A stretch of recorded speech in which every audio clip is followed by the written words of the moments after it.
윤 작가 주석 TV 채널을 시청하시는 분들께 먼저 권고의 말씀을 드립니다.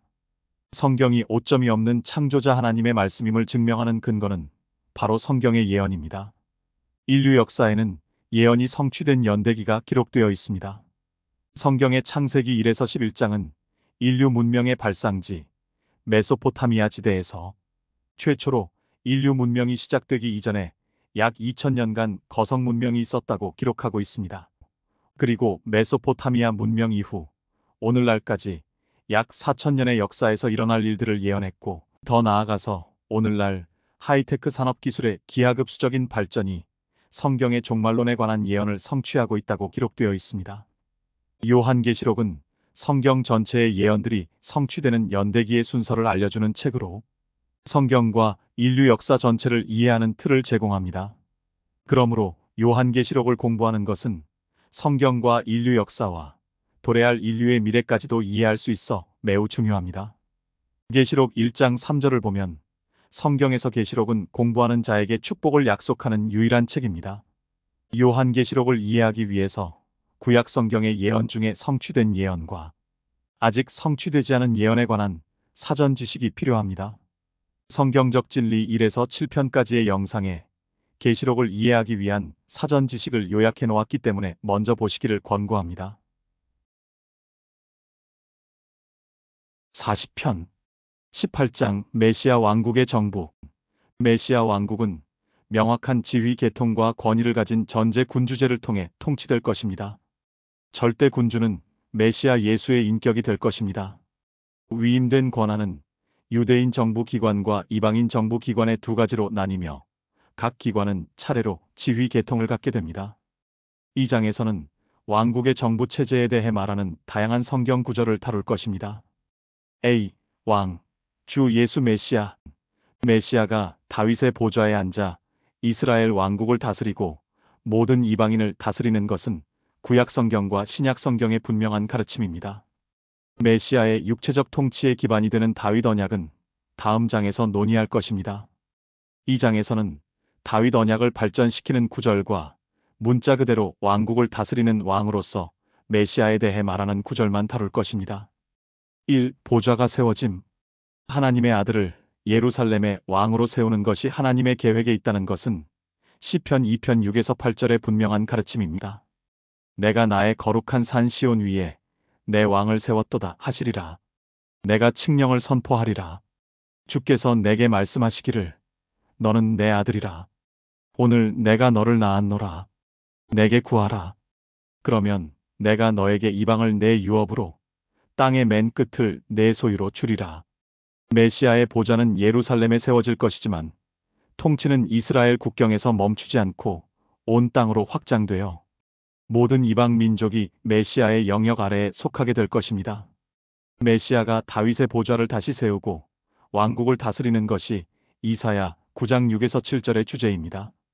이는 우리에게 한 아이가 태어났고 우리에게 한 아들이 주어졌음이니 정부가 그의 어깨 위에 있을 것이요 그의 이름은 경이로운 분이라, 상담자라, 능하신 하나님이라, 영원하신 아버지라, 화평의 통치자라 불리리라.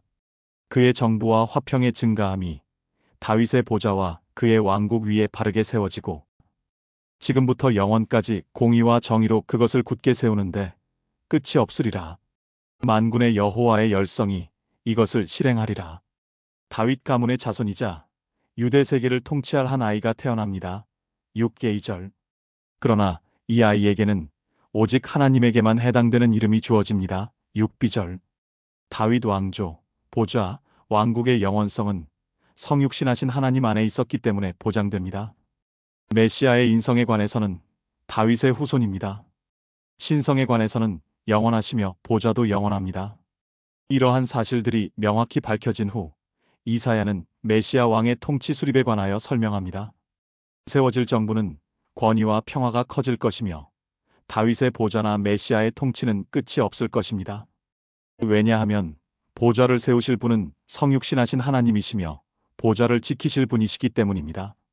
보좌는 영원히 정의와 의로 특징 지워질 것입니다. 왕국이 그렇게 세워질 것이라는 보장은 하나님의 불타는 열심이며 그 열심은 왕국이 실현될 때까지 계속 타오를 것입니다.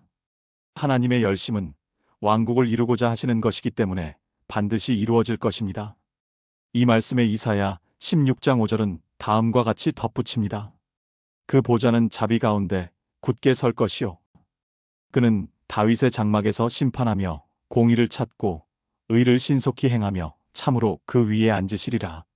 이사야는 이전 예언을 되풀이하는 듯 하나님의 충성스러운 사랑에 기초하여 보좌가 반드시 세워질 것이라고 다시 한번 선언합니다.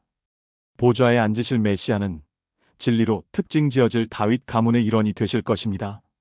메시아는 왕이자 재판관이 되어 왕의 의로움에서 우러나오는 정의, 즉 공의가 실현되도록 보장할 것입니다. 이사야서와 매우 유사한 두 가지 예언이 예레미야서에 기록되어 있습니다. 첫 번째는 예레미야 23장 5에서 6절입니다. 여호와가 말하노라.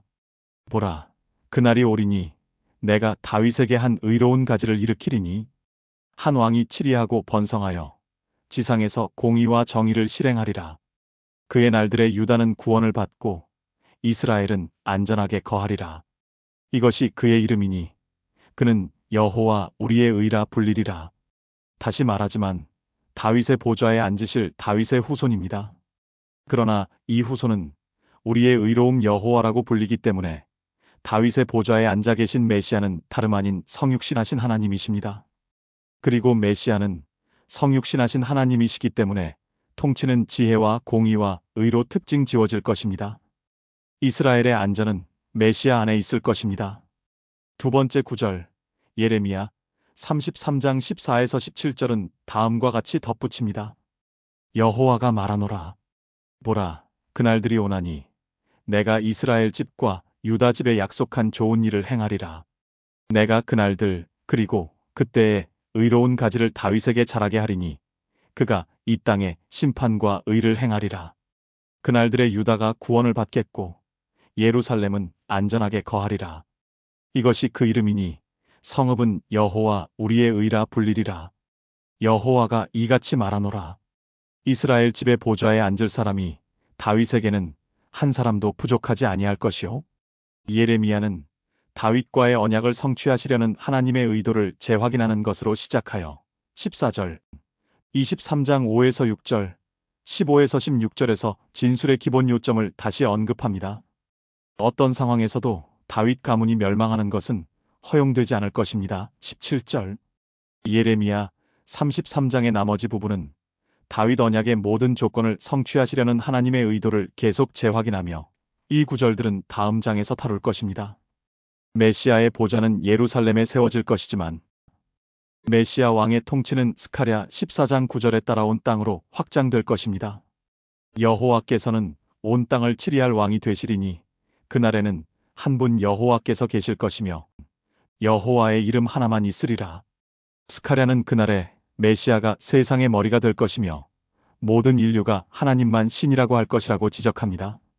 이스라엘 왕국을 다스리는 메시아와 함께 다윗 보좌가 재건되는 것이 엄밀히 말해 구약 성경의 교리에만 있는 것이 아니라는 것은 누가복음 1장 30에서 33절에서 분명히 알 수 있습니다. 그 천사가 그녀에게 말하기를 마리아야 두려워 말라. 이는 내가 하나님의 은총을 받았음이니라. 보라, 내가 너의 태안에 임신하여 한 아들을 낳으리니 그의 이름을 예수라 하라. 그는 위대하게 될 것이며 가장 높으신 분의 아들이라 불릴 것이요. 또 주 하나님께서 그에게 그의 조상 다윗의 보좌를 주실 것이며 그는 야곱의 집안을 영원히 통치할 것이요. 그의 왕국은 무궁하리라 하니라. 가브리엘은 마리아에게 처녀임에도 불구하고 아들을 낳을 것이라고 선언한 후 30에서 31절 그 아들의 장래 권세에 관하여 설명합니다. 이사야와 예레미야 9절에서와 마찬가지로 그 아들은 유대 세상에 태어나서 다윗의 보좌에 성육신하신 하나님으로 앉으실 것입니다. 32절 신성에 관해서는 하나님의 아들이지만 인성에 관해서는 다윗의 후손입니다. 하나님께서 임명하신 아들 예수님은 다윗의 보좌를 받으실 것입니다. 예수님은 이스라엘을 다스리실 것이며 통치에는 끝이 없을 것입니다. 33절 예수님이 다윗의 보좌에 왕으로 세워질 것이라는 가브리엘의 이 선포는 다윗 언약의 예언과 구약의 예언에 분명히 뿌리를 두고 있습니다. 이 메시아 통치의 특징. 여러 구절에서 왕이신 메시아 통치의 특징을 묘사하고 있습니다. 존재할 절대 군주제에서 비롯된 한 가지 주요 특징은 철장으로 다스릴 것이라는 점입니다. 요한계시록 12장 5절은 이렇게 말합니다. 그녀가 사내 아이를 낳았는데 이 아이는 모든 민족들을 철장으로 다스릴 자라. 그녀의 아이가 하나님과 그의 보좌 앞으로 들려 올라가더라. 이것은 요한계시록 19장 15절에서 재확인됩니다. 그의 입에서는 예리한 칼이 나와서 그것으로 민족들을 칠 것이요 또 철장으로 그들을 다스릴 것이며 그는 전능하신 하나님의 맹렬한 진노의 포도즙 틀을 밟으실 것이라. 이 철권 통치는 시편 2장 9절에 뿌리를 두고 있으며 국가가 존재하고 그 안에 거주하는 사람들이 여전히 죄의 본성을 가지고 있다는 사실 때문에 필수적인 것입니다. 이전 장에서 이미 1세대 이후에도 왕국에는 불신자들이 존재할 것이라는 점을 지적한 바 있습니다. 이 죄 본성이 자연스럽게 드러나는 것이 억제되어야 할 것입니다. 왕국은 민주주의가 아니라 절대 군주제가 될 것입니다. 메시아 왕의 통치는 엄격한 통치가 될 것이며 예루살렘에서 나오는 의롭고 공의로운 법에 순종해야 할 것입니다. 메시아 통치의 시작은 시편 24편 7에서 10절에 묘사된 천년왕국의 예루살렘으로 향하는 왕의 행렬로 알릴 것입니다. 오 너희 문들아, 너희 머리를 들라. 너희 영원한 문들아, 너희는 들어올려질지라. 그리하면 영광의 왕께서 들어오시리라. 이 영광의 왕이 누구신가? 강하고 능력 있으신 여호와시며 전쟁에 능력 있으신 여호와시로다. 오 너희 문들아, 너희 머리를 들라. 너희 영원한 문들아, 그것들을 들라. 그리하면 영광의 왕께서 들어오시리라. 이 영광의 왕이 누구신가? 만주의 여호와시니 그는 영광의 왕이시로다. 셀라. 메시아 통치의 특징에 대한 자세한 설명은 시편 72편 1에서 19절에 있습니다. 오 하나님이여, 여호와의 판단력을 왕에게 주시고 여호와의 의를 왕의 아들에게 주소서. 그가 여호와의 백성을 의로 판단하며 여호와의 가난한 자를 공의로 판단하리이다. 산들이 의로 인하여 백성들에게 화평을 가져다 주며 작은 산들도 그러하리이다. 그가 백성의 가난한 자들을 판단하고 궁핍한 자의 자손들을 구원하며 압제자들을 쳐부수리니 해와 달이 있는 한 그들이 모든 세대에 걸쳐 여호와를 두려워하리이다. 그가 벤 풀 위에 내리는 비같이 땅을 적시는 소나기같이 내려오리니 그의 날들에는 의인이 번성할 것이며 달이 있는 한 화평의 풍성함이 지속되나이다. 그가 또한 바다의 끝에서 끝까지 다스릴 것이요 강에서부터 땅의 끝까지 다스리리이다. 광야에 거하는 자들이 그의 앞에 절하고 그의 원수들이 먼지를 하츠리이다. 타시스와 섬의 왕들이 예물을 가져올 것이요 시바와 스바의 왕들이 예물을 드리리니 정령 모든 왕이 그의 앞에 엎드리며 모든 나라가 그를 섬기리이다. 그는 궁핍한 자가 부르짖을 때 구해주며 도움이 없는 가난한 자도 구해주리라. 그는 가난한 자와 궁핍한 자를 아끼며 궁핍한 자들의 혼을 구원하리이다. 그가 그들의 혼을 속임수와 폭력에서 구속하리니 그들의 피가 그의 목전에서 귀하리이다. 그가 생존하리니 시바의 금이 그에게 드려질 것이요 기도도 그를 위하여 계속해서 드려지며 그가 날마다 찬양을 받으리이다. 산꼭대기의 땅에도 곡식이 풍성하며 그 열매도 레바논같이 물결칠 것이요 성읍의 사람들도 땅의 풀처럼 번성하리이다. 그의 이름이 영원히 있을 것이요 그의 이름이 해가 있는 한 계속될 것이며 사람들이 그의 안에서 복을 받을 것이요 모든 민족이 그를 복받은 자라 송축하며 그의 영화로운 이름을 영원히 송축할지어다. 온 땅에 그의 영광이 충만할지어다. 아멘, 아멘. 이 시편 전체는 의로운 왕의 통치를 묘사합니다. 왕의 통치는 정의, 거룩함, 의로움으로 특징 지어질 것이며 무죄한 자는 공의를 받고 죄인은 정죄를 받게 될 것입니다. 1에서 7절. 왕의 통치 범위는 분명히 보편적이고 국제적일 것입니다. 8에서 11절. 바다에서 바다로 확장될 것이며 이는 천년왕국 이스라엘의 서쪽, 지중해와 동쪽, 사해 경계를 나타냅니다.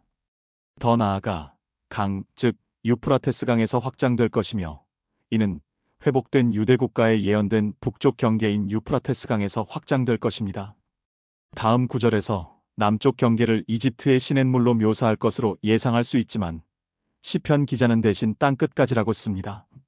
서쪽, 동쪽, 북쪽 경계에 대한 언급에서 알 수 있듯이 보좌가 이스라엘 땅에 세워지지만 그 통치는 이스라엘에만 국한되지 않을 것이라는 점을 강조하고 있습니다. 그 통치는 이스라엘의 경계를 넘어 땅끝까지 미칠 것입니다. 8절. 왕의 친구와 적들 모두 순종할 것이며 9절. 민족들의 다른 모든 왕도 의로운 왕의 권위에 복종할 것입니다. 10에서 11절. 왕은 철장으로 공의와 거룩함과 의로 다스리실 것이므로 의인에 대한 모든 불의는 엄중히 바로잡히고 의인은 높임을 받을 것입니다. 12에서 15절. 왕의 통치는 풍요로운 생산성으로 더욱 특징 지어질 것입니다. 16절. 왕은 영원한 성육신하신 하나님이시기 때문에 모든 사람이 왕 안에서 복을 받고 왕을 축복할 것입니다. 17에서 19절. 이사야 11장 1에서 5절은 왕의 통치 특징에 대해 또 다른 설명을 제공합니다. 이새의 줄기에서 한 싹이 나며 그의 뿌리들에서 한 가지가 자랄 것이라. 여호와의 영이 그의 위에 머물리니 지혜와 명철의 영이요 계획과 능력의 영이며 지식과 여호와를 두려워하는 영이라. 여호와를 두려워하는 가운데 그를 속히 명철케 하리니 그는 자기 눈으로 보는 대로 판단하지 아니하고 귀로 듣는 대로 책망하지도 아니하나 가난한 자를 의로 판단하며 세상의 온유한 자를 위해서는 정직으로 책망하리라. 또 그는 그의 입에 막대기로 세상을 치고 자기 입술의 호흡으로 악한 자를 죽일 것이라. 의가 그의 허리띠가 되며 신실함이 그의 옆구리에 띠가 될 것이니라. 이사야는 왕의 기원, 즉 다윗 가문의 기원을 설명하는 것으로 시작합니다. 1절. 왕은 하나님의 영의 7가지 현현으로 묘사되는 성령의 충만함을 부여받습니다. 2절. 이러한 성령 충만의 부여는 3에서 4절에 언급된 5가지 결과에서 잘 드러납니다. 마지막으로 왕과 왕의 통치는 의와 신실함으로 특징 지어집니다. 5절. 따라서 주 예수님은 이스라엘의 왕이시자 세계의 왕이 되실 것입니다. 왕이신 예수님의 절대적인 권위와 군주제 아래 이방인 가지와 유대인 가지라는 2가지 정부 조직이 세워질 것입니다. 이방인 정부 가지 1. 교회와 환난 성도. 메시아의 천년 통치에서 교회가 차지할 부분은 요한계시록 20장 4에서 6절에 나와 있습니다. 또 내가 보좌들을 보니 그들이 그 위에 앉았는데 심판이 그들에게 주어졌더라. 또 예수에 대한 증거와 하나님의 말씀으로 인하여 목베임을 당한 사람들의 혼들도 보았는데 그들은 그 짐승에게나 그 형상에게 경배하지 아니하였을 뿐만 아니라 그의 표를 그들의 이마 위에나 손에도 받지 아니하였더라. 그러므로 그들은 살아서 그리스도와 함께 천년을 통치하리라. 그러나 죽은 자들 가운데서 그 나머지는 천년이 끝날 때까지 다시 살지 못하리라. 이것이 첫 번째 부활이라. 첫 번째 부활에 참여하는 자는 복되고 거룩하도다.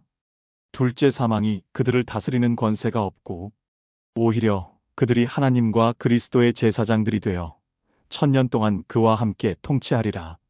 4절에서 요한은 메시아와 함께 통치할 성도들을 묘사합니다. 첫째, 심판이 내려진 사람들이 있습니다. 이것은 대환란이 일어나기 전 어느 시점에 휴거된 교회 성도들을 가리키는 말일 것입니다. 여기서 말하는 심판은 메시아의 심판대, 즉 신자의 행위에 대한 심판을 말합니다. 사실 이 심판의 결과에 따라 왕국에서 각 교회 성도의 지위가 결정됩니다. 자세한 내용은 6장 무형교회의 종말론을 참조하십시오. 왕과 함께 핵심이 될 2번째 무리의 성도는 예수에 대한 증거로 인하여 목베임을 당한 성도들입니다. 이들은 대환란 전반기에 순교할 신자들이며 5번째 봉인에 언급된 사람들입니다. 계시록 6장 9에서 11절. 세 번째 무리는 적그리스도나 그의 우상에게 경배하지 않았고 이마나 오른손에 666의 표를 받지 않은 사람들입니다. 이러한 일들은 환난의 중간에 시작되었기 때문에 이 세 번째 무리의 성도들은 대환란 후반기에 속한 성도들입니다. 따라서 교회와 환난 성도 모두 1000년간 왕과 함께 통치하게 됩니다. 구약 성경 성도들은 다음 장에서 다룰 다른 운명을 갖게 될 것입니다. 4절의 사실은 첫 번째 부활의 결론을 나타냅니다. 첫 번째 부활은 모든 의로운 사람들의 부활이며 두 번째 부활과 천년의 간격으로 분리되어 있습니다. 예수님은 죽은 지 사흘 만에 부활하셨기 때문에 첫 번째 부활의 첫 열매가 되셨습니다. 고린도전서 15장 23절. 교회 성도들은 환난이 오기 얼마 전 휴거 때 부활할 것입니다. 데살로니가전서 4장 16절. 마지막으로 구약 성경의 성도들 이사야 26장 19절, 다니엘 12장 2절과 환난의 성도들 계시록 20장 4절은 환난과 천년왕국 사이의 75일 간격에 부활할 것입니다. 왕국 기간의 죽음은 불신자들에게만 해당된다는 것은 이미 밝혀진 사실입니다. 따라서 천년왕국 기간에는 불신자만 죽기 때문에 천년왕국 성도들의 부활은 필요하지 않습니다. 그 결과 첫 번째 부활은 대환란 성도들의 부활로 완전히 완성될 것입니다. 두 번째 부활이 완성되기까지 1000년이 지나야 합니다. 교회와 환난 성도들은 메시아 왕과 함께 이방 민족들을 다스리게 될 것입니다. 그들은 왕의 대표적 권위가 되어 민족들에 관한 왕의 법령을 집행할 것입니다. 이 왕들, 앞서 언급했듯이 시편 72편에서는 여러 이방 민족을 왕들이 다스리게 될 것이라고 말합니다. 이 사실은 다음 장의 다른 구절에서도 볼 수 있습니다. 이 왕들은 육신의 몸을 갖게 될 것이고 민족들을 다스리는 성도들은 영적으로 부활하고 영광스럽게 된 몸을 갖게 될 것입니다. 개별 왕들은 자기 민족을 다스리는 최고의 통치자가 되겠지만 교회와 환난 성도들의 권세 아래에 있을 것입니다. 따라서 이방인 정부에서 지휘 계통은 메시아에서 교회로, 환난 성도로부터 이방인 민족의 왕으로 이어지게 될 것입니다. C. 유대인 정부가지. 1. 다윗 왕과 왕자. 메시아의 절대 군주제는 이스라엘뿐만 아니라 이방 민족들까지 확장될 것입니다. 그러나 메시아 왕 바로 아래에는 온 이스라엘을 다스리는 권세를 가진 부활한 다윗이 왕과 왕자라는 칭호를 모두 받게 될 것입니다. 다윗은 이스라엘을 다스릴 것이기 때문에 왕이 될 것이지만 메시아의 권위 아래 있을 것이라는 점에서 왕자가 될 것입니다. 모든 이방 민족에 왕이 있는 것처럼 이스라엘에도 왕이 있을 것입니다. 차이점은 이방인 왕들은 모두 자연적인 몸을 갖게 되고 반면에 다윗은 부활한 몸을 갖게 된다는 것입니다. 예레미야 30장 9절과 같이 다윗이 이스라엘의 왕이자 메시아 왕의 왕자라고 말하는 구절이 여러 군데 있습니다. 오히려 그들로 여호와 그들의 하나님과 내가 그들에게 일으킨 그들의 왕 다윗을 섬기게 하리라. 장차 이스라엘은 그들의 하나님 여호와를 섬길 뿐만 아니라 그들의 왕 다윗도 섬길 것입니다. 또 다른 구절은 에스겔 34장 23에서 24절입니다. 내가 한 목자를 그들 위에 세우면 그가 그들을 먹이리니 곧 나의 종 다윗이라. 그가 그들을 먹일 것이요 그가 그들의 목자가 되리라. 나 여호와는 그들의 하나님이 되고 내 종 다윗은 그들 가운데 통치자가 되리라. 나 여호와가 그것을 말하였노라. 이스라엘이 회복되면 더 이상 두 왕국에 각각 왕이 있는 형태가 아닐 것입니다. 단 하나의 머리로 재결합된 국가가 될 것이며 그 머리는 부활한 다윗이 왕자로 역할을 할 것입니다. 따라서 여호와께서는 그들의 하나님이자 절대적인 왕으로 역할을 하시겠지만 다윗은 이스라엘을 다스리는 하나님의 왕자로서 여호와 아래서 역할을 할 것입니다. 나중에 에스겔 37장 24에서 25절에서 선지자는 이렇게 기록합니다. 내 종 다윗이 그들 위에 왕이 될 것이며 그들 모두에게는 한 목자가 있으리라. 그들은 또한 나의 명령대로 행하고 나의 규례들을 준수하며 그것들을 행하리라. 그들은 내가 내 종 야곱에게 주어 너희 조상들이 살았던 그 땅에서 거하리니 그들, 즉 그들과 그들의 자손과 그들 자손의 자손이 영원히 그 안에서 거하리라. 내 종 다윗은 영원히 그들의 통치자가 되리라. 에스겔은 다윗을 이스라엘의 왕으로 삼을 것이라는 사실을 반복해서 말합니다. 다윗은 이스라엘의 왕자이자 목자가 될 것입니다. 다윗의 지도하에 이스라엘은 하나님의 의로운 계명을 지킬 수 있을 것입니다. 이스라엘의 땅은 다윗 왕과 함께 회복될 것입니다. 천년왕국 정부의 이러한 측면을 가리키는 마지막 구절은 호세아 3장 5절입니다. 그 후에 이스라엘 자손들이 돌아와서 여호와 그들의 하나님과 그들의 왕 다윗을 찾아서 훗날들의 여호와와 그의 선하심을 두려워할 것임이라. 호세아는 예레미야와 에스겔과 마찬가지로 미래의 회복에서 이스라엘이 그들의 하나님 여호와뿐만 아니라 그들의 왕 다윗에게도 복종할 것이라고 말합니다.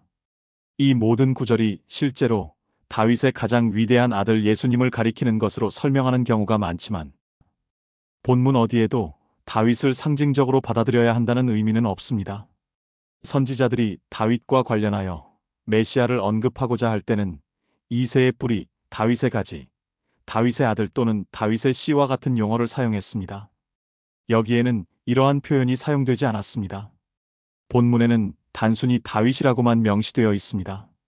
문자 그대로 해석하는 것이 가장 좋으며 부활한 모습으로 이스라엘을 다스리는 왕으로 세계 왕에게 복종하는 왕자로 활동할 문자 그대로의 다윗을 의미합니다. 이런 의미에서 다윗은 왕과 왕자의 역할을 모두 수행하게 됩니다. 이스라엘의 관점에서 볼 때 다윗은 이스라엘을 다스리는 왕이 될 것입니다. 그러나 메시아의 관점에서 볼 때 다윗은 왕자가 될 것입니다. 이 12지파를 다스리는 12사도, 예수님은 두 차례에 걸쳐 12사도에게 왕국에서 12지파를 다스리는 권세를 누리게 될 것이라고 약속하셨습니다. 첫 번째 구절은 마태복음 19장 28절입니다. 예수께서 그들에게 말씀하시기를 진실로 내가 너희에게 말하노니 나를 따르는 너희들은 인자가 자기 영광의 보좌에 앉을 새 세대에 너희도 12보좌에 앉아 12지파를 심판하리라. 여기서 언급된 시기는 예수님께서 다시 세워진 다윗의 보좌에 자신의 영광으로 앉으실 땅의 거듭남 또는 재창조의 때를 가리킵니다. 그때 12지파 위에 각각 하나씩 12개의 다른 보좌가 세워지고 사도들이 이 보좌에 앉아 통치권을 행사하게 될 것입니다. 두 번째 구절은 누가복음 22장 28에서 30절에 있습니다. 너희는 내가 겪는 시험에 나와 함께 있던 자들이니라. 내 아버지께서 나에게 왕국을 맡기신 것 같이 나도 너희에게 맡겨 너희가 나의 왕국에서 내 식탁에서 먹고 마시며 또 보좌에 앉아서 이스라엘의 12지파를 심판하게 하리라. 아버지께서 아들을 위해 지정하신 천년왕국은 예수님께서 12사도에게 물려주셨습니다. 차이점은 메시아의 영역은 온 세상에 걸쳐 있고 다윗의 통치는 온 이스라엘에 걸쳐 있으며 반면에 사도들의 관할권은 특정 지파에 걸쳐 있다는 것입니다. 12제자는 이 임명과 함께 두 가지 특권을 약속받습니다. 첫 번째는 왕국 기간 내내 예수님과 계속 함께하며 예수님의 식탁에서 먹고 마실 수 있다는 것입니다. 두 번째 특권은 이스라엘 지파를 다스릴 그들만의 보좌를 갖는 것입니다. 안타깝게도 어떤 사도가 어느 지파를 다스릴 것인지에 대해서는 언급된 바가 없습니다. 그 질문에 대한 답은 미래의 왕국에서 성취되기를 기다리고 있습니다. 3. 왕자들. 이미 지정된 정부 직책 외에도 단순히 왕자라는 칭호를 가진 다른 통치자에 대한 언급이 있습니다. 그러한 구절 중 하나는 이사야 32장 1절에 있습니다. 보라, 한 왕이 통치할 것이요 통치자들이 공의로 다스릴 것이라. 의로 다스리는 왕은 주 예수님이 되실 것입니다. 예수님과 함께 권위 있는 위치에 있고 인격이 공의로운 왕자들에 대한 언급이 있습니다. 두 번째 구절은 에스겔 45장 8절입니다. 그의 소유는 이스라엘에서 그 땅에 있으리니 내 통치자들이 다시는 내 백성을 억압하지 아니하리라. 또 그들이 그 땅의 나머지를 그들의 지파대로 이스라엘 집에 주리라. 이 구절 에스겔 40장에서 48장의 전체 문맥은 다음 장에서 다룰 것입니다. 그러나 지금은 다시 한번 천년왕국에서 권위를 가진 왕자들에 대한 언급이 있다는 점에 주목해야 합니다. 과거의 왕자들과는 달리 이들은 억압을 특징으로 하지 않을 것입니다. 권위와 관련된 것은 이스라엘 땅을 12지파로 나누는 일입니다. 학개 2장 20에서 23절에 언급된 부활한 스룹바벨이 이 왕자 중 한 명일 가능성이 큽니다. 여호와의 말씀이 그달 24일 다시 학개에게 임하여 말씀하시니라. 유다 총독 스룹바벨에게 일러 말하라. 내가 하늘들과 땅을 진동시키고 또 내가 왕국들의 보좌를 전복시키며 이방 왕국들의 세력을 멸망시키고 병거들과 거기에 탄 자들을 내어 던지리니 말들과 말 탄 자들이 각기 자기 형제의 칼에 쓰러지리라. 만군의 여호와가 말하노라. 오 스알티엘의 아들 내 종 스룹바벨아, 여호와가 말하노라. 그날에 내가 너를 취하고 너를 인장같이 만들리니 이는 내가 너를 택하였음이라. 만군의 여호와가 말하노라. 스룹바벨이 고귀한 지위에 오르는 시기는 하늘과 땅이 흔들리고 20에서 21절 침략군이 멸망한 후가 될 것입니다. 22절 이 두 사건은 모두 재림 때 일어날 것입니다. 이 사건 이후에 스룹바벨은 인장 반지가 왕에게 주어지는 것처럼 하나님과 가까워지는 고귀한 지위 23절을 약속받게 됩니다. 스룹바벨은 왕국에서 고귀한 지위를 위해 선택되었으며 다른 두 선지자가 언급한 왕자들이 될 것입니다. 스룹바벨도 다윗 가문 출신입니다. 4. 재판관과 상담자. 왕국의 또 다른 통치자 무리는 이사야 1장 26절에 언급된 재판관과 상담자가 될 것입니다. 내가 너의 재판관들을 처음과 같이 너의 상담자들을 시작할 때와 같이 회복시키리니 그런 후에야 너는 의의 성읍이라 신실한 성읍이라 불리리라. 이 권위의 위치는 특히 예루살렘 성읍과 관련이 있을 것입니다. 이 통치자들은 사법적 의미에서 정의를 분배할 책임이 있으며 이 정의가 왜곡되지 않을 것입니다. 5. 이방인을 다스리는 이스라엘. 유대인 통치 체제의 이 명령 사슬의 마지막 연결고리는 이스라엘이 이방인의 머리가 된다는 것입니다. 이에 대해서는 다음 장에서 더 자세히 설명하겠지만 여기서는 반드시 언급해야 할 것이 있습니다. 이스라엘이 이방인의 머리가 된다는 사실은 신명기에서 이스라엘에 대한 하나님의 약속에 속해 있었습니다. 그 중 하나가 신명기 15장 6절입니다. 여호와 너의 하나님께서는 그분께서 내게 약속하신 대로 너에게 복 주시리니 내가 많은 민족에게 빌려줄 것이나 너는 빌리지 않을 것이요 내가 많은 민족을 다스릴 것이나 그들이 너를 다스리지는 아니하리라. 이방인을 다스리는 지도력은 신명기 28장 1절에 나오는 이스라엘의 순종에 대한 보상의 일부가 될 것입니다. 내가 여호와 너의 하나님의 음성에 열심히 경청하고 내가 오늘 내게 명령하는 그분의 모든 계명들을 지켜 행하면 여호와 너의 하나님께서 너를 땅의 모든 민족보다 높게 세우시리라. 이러한 순종과 머리직분은 이스라엘의 민족적 거듭남을 기다리고 있습니다. 이 약속은 신명기 28장 13절에 반복되어 있습니다.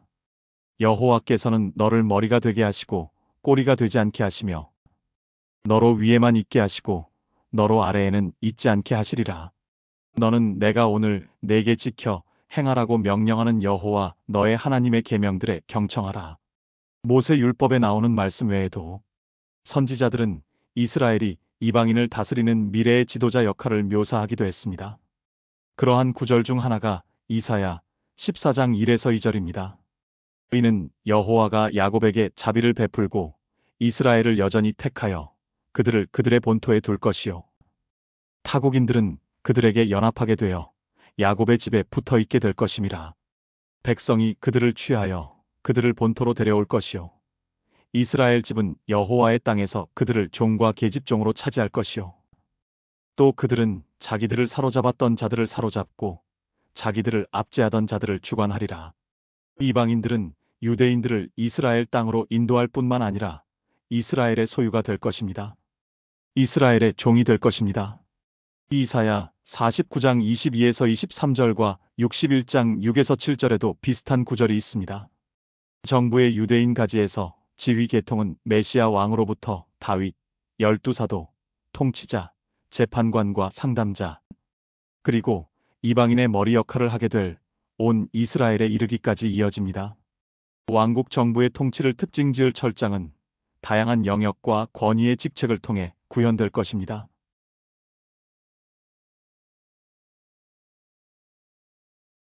성경이 창조주 하나님의 말씀임을 증명해 주는 것은 바로 예언입니다.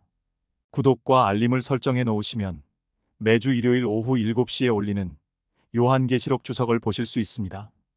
요한계시록은 구약 성경의 모세오경과 예언서들, 그리고 신약 성경에 흩어져 있는 모든 예언 중에 이미 성취된 예언들과 오늘날 현재 성취되고 있는 예언들과 성취가 임박한 예언들을 구별하는 틀을 제공합니다.